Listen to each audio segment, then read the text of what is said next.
Merhaba, ben Yakup Senem. Bugün P-Wave efsanesini inceliyoruz.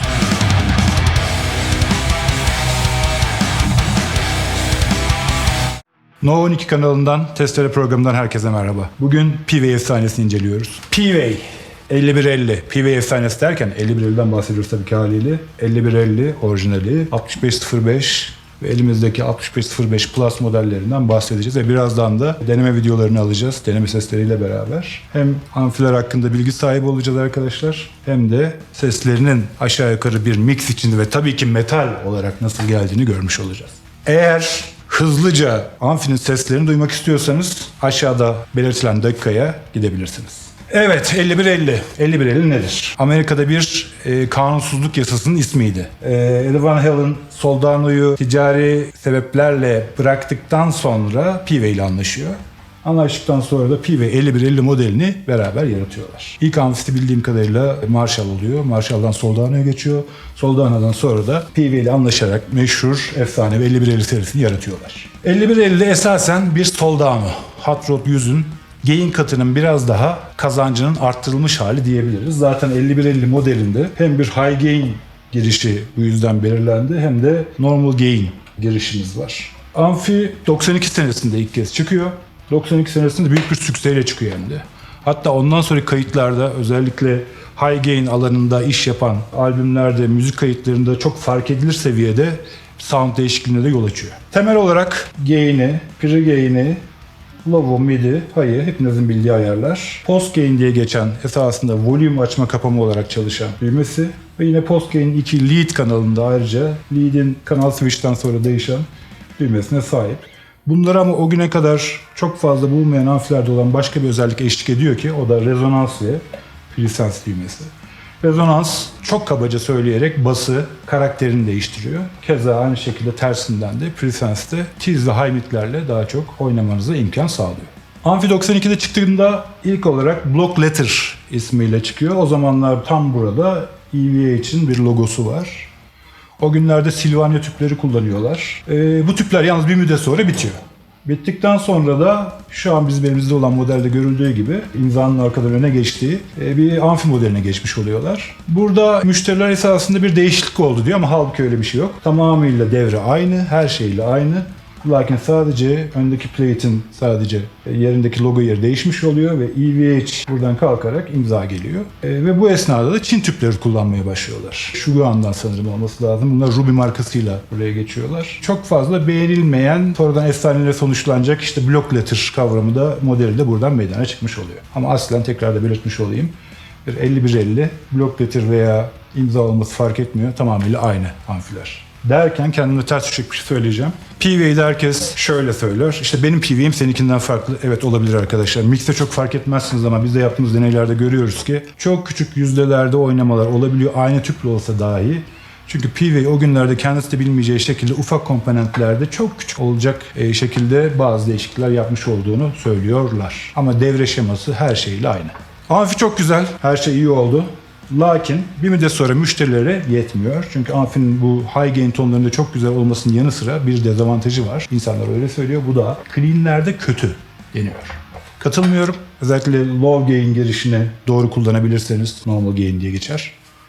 Ve bunda gain düğmesini çekinmeden kısmayı öğrenmişseniz doğru seviyelerde çok güzel lambalı amfi tonları sıcak sıcak alma şansınız var. Bunları testini gerekirse sonra yaparız. Yine de bu reputasyonun artması tabii ki bizi 6500 Plus ya da ondan önceki ismiyle P-Wave 5152 modeline getiriyor. İki modelinin farkı, fazladan gain katından önce clean katına bir lamba eklenmiş olması, birbirinden farklı olarak EQ katlarının ayrıştırılmış olması ve amfinin karakterinde minimal bir high midleşme diye tanımlayabileceğimiz karakter değişikliğine gidilmiş olması. 6500 Plus yine 6L6 lambaları taşıyor. Yine keza aynı şekilde orijinal 5150 ile. Bu arada 6500 Plus ile 5152 tamamıyla aynı devreler, aynı şemalar. Hiçbir farklılık yok. Kim ne derse desin hiçbir farklılık yok. 6505 ile de 5150 gene aynı şekilde aynı amfiler. Hiçbir farkları yok. Sadece lamba değişikliklerinden dolayı veya komponentlerde küçük farklılıklardan dolayı fark duyduğunu iddia eden insanlara hak verilebilir. Birazdan da zaten yine seslerini, ne kadar ayrıştıklarını benzer ayarlarda incelemiş olacağız. 6500 macerası bir yerde P-Wave adına son buldu. Nerede? Fender'le EVH anlaştığında. Çoğunuz biliyorsunuzdur. 5153 gibi tanımlayabileceğimiz şekilde yeni bir model çıktı. Bunu da Fender üretiyor. Bir farklılık var. Meksiko'da üretiliyor ama gayet güzel amfiler. Hatta biraz daha modernleştirilmiş, satürasyonu hafif yükselmiş bile diyebiliriz bunlar için. Ama hala bu havlayan diyebileceğim gain stage'i, İngilizce'de şu kelime kullanmak istemiyorum ama gain katı olarak düzelteyim. Bu bölümde hala mid'deki özgünlüğü PV6505'lerin veya 5150'lerin devam etmekte. Bunları da ne yapalım? Belki başka bir test konusu olabilir. Orada da tekrar kullanabiliriz. Ama bugünlük bu efsane 3 amfi arasında testlerimizi gelin görelim. Peki bu test videolarını neyle yapmak lazım? Tabii ki bu işe en yakışacağını düşündüğüm, şöyle de hatta göstereyim, Wolfgang PV.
Evet, umarım sizler de bizim kadar hem şaşırmış hem de sevmişsinizdir veya bilgiler kazanmışsınızdır. Videoların devamı gelecek. Umuyorum ki vakit buldukça yapmaya çalışacağız. Zaten bizim hepimizin sevdiği işler. Bir sonraki videomuzda görüşmek dileğiyle.